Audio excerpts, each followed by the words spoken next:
আসসালামু আলাইকুম, সবাই কেমন আছেন? আশা করি সবাই ভালো আছেন। তো আজকে আপনাদেরকে দেখাবো কিভাবে আপনারা দরজা লক আনলক করবেন এবং গ্লাস লক করবেন এবং গ্লাস ওঠানামা করানোর জন্য যে বাটনগুলো কাজ করে। তো সম্পূর্ণ ভিডিওটি না দেখলে হয়তো আপনারা বুঝতে পারবেন না।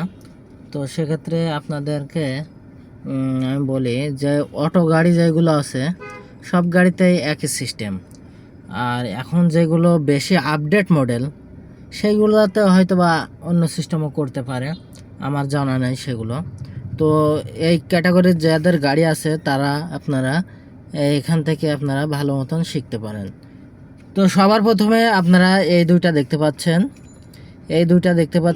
এই দুইটা আবার এখানে দেখতে পাচ্ছেন একটার ভিতরে একটু ছিদ্র আছে। তো এই ছিদ্রটা থাকার কারণ কি আপনি জানেন? আপনাদেরকে এটা আমি বলে দিই। এই ছিদ্রটা থাকার কারণ হচ্ছে, আর এটাতে দেখেন যে ছিদ্র নাই, আর এর মাথায় যেগুলো সাদা দেখতে পাচ্ছেন এগুলোতে কিন্তু আলো জ্বলে অন্ধকারে। তো আপনারা যখন গাড়ি চালাবেন তখন তার এদিকে তাকিয়ে আপনারা করবেন না যে দরজা খোলা লাগানো, জানালা খোলা লাগানো, এই লক করা, এগুলো তো আর আপনি এদিক তাকিয়ে করবেন না। তখন আপনারা কিন্তু গাড়ি চালাইতে চালাইতে হাতের মাধ্যমে করবেন, হাতেই সব করবে। তো সেক্ষেত্রে আপনি যখন এই যে উঠানামানো করাবেন তখন এই যে এখানে হাত দিলেই বুঝতে পারবেন যে এখানে একটা ছিদ্র মতন আছে, মানে একটু ডিপ আছে।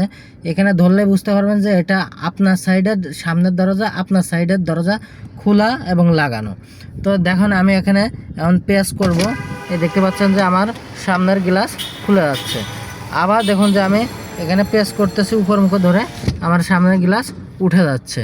তো আবার দেখুন আমি এই যে নিচ মুখে চাপ দিলে নামবে, আবার নিচের থেকে উপর মুখে আমি টেনে ধরলে কিন্তু আমার গ্লাসগুলো উঠে যাবে। তো সেক্ষেত্রে কিন্তু আমি আন্দাজে এখানে করতে পারবো। আর এটা হচ্ছে আপনার সামনের বামের দরজা, এটা বামের দরজা। আর এটা দেখতে পাচ্ছেন এটা হচ্ছে পিছনের ডানের দরজার, আর এটা হচ্ছে যে আপনার পিছনের বামের দরজা। তো এটা প্রেস করলে আপনার নিচে নামবে, আবার এর ভিতরে এই গভীরে আঙুল দিয়ে যদি আপনি উপর মুখের শেপে ধরেন প্রেস করেন তাহলে কিন্তু গ্লাসগুলো উপর মুখও উঠবে। তো তারপরে আমরা আসি এখানে।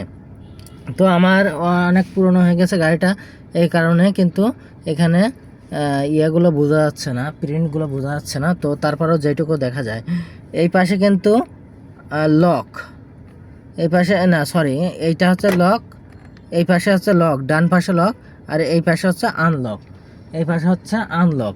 তো আপনারা যখন এখানে চাপ দিবেন চার দরজা লক হয়ে যাবে, তখন আপনারা এখানে চাপ দিবেন তখন কিন্তু আপনাদের আনলক হয়ে যাবে। তো আমি এখন এখানে চাপ দিই, আর এখানে দেখুন এটা হচ্ছে এখন আনলক করা আছে, এই যে দেখুন লক হয়ে গেল। তো এখন আমরা আবার যখন এখানে চাপ দিব তখন দেখবেন আনলক হয়ে যাবে। তো দেখুন এই যে আনলক হয়ে গেল, লক আনলক। তো আনলক হওয়ার পরে আপনারা কি করবেন, এই যে এইটা প্রেস করবেন, এটা প্রেস করলে কিন্তু দরজাটা খুলে যাবে। তো তারপরে আপনারা আসে আরেকটা, এই যে সামনের এটা দেখতে পাচ্ছেন, এটা যখন আমি এখানে চাপ দিব, চাপ দেওয়ার পরে কিন্তু আপনার আর গ্লাসগুলো কিন্তু খুলবে না। দেখতে পাচ্ছেন আমি এখন অনেকবার এই যে চাপ দিচ্ছি কিন্তু আমার গ্লাসগুলো কিন্তু খুলতেছে না। তো যখনই আমি আবার এটা আনলক করে দেব তখন এই দেখেন এখন আমি এখানে প্রেস করব, এই যে প্রেস করলেই দেখতে পাচ্ছেন এই যে গ্লাস খুলতেছে। তো এইভাবে কিন্তু আপনারা এইগুলো করতে পারেন। তো ভিডিওটা আজ এ পর্যন্ত। ভিডিওটা যদি আপনাদের ভালো লেগে থাকে তাহলে অবশ্যই আমার চ্যানেলটি সাবস্ক্রাইব করবেন এবং লাইক কমেন্ট শেয়ার করবেন। প্রত্যেকদিন এরকম নিত্য নতুন ভিডিও পেতে আমাদের পাশে থাকুন। আল্লাহ হাফেজ।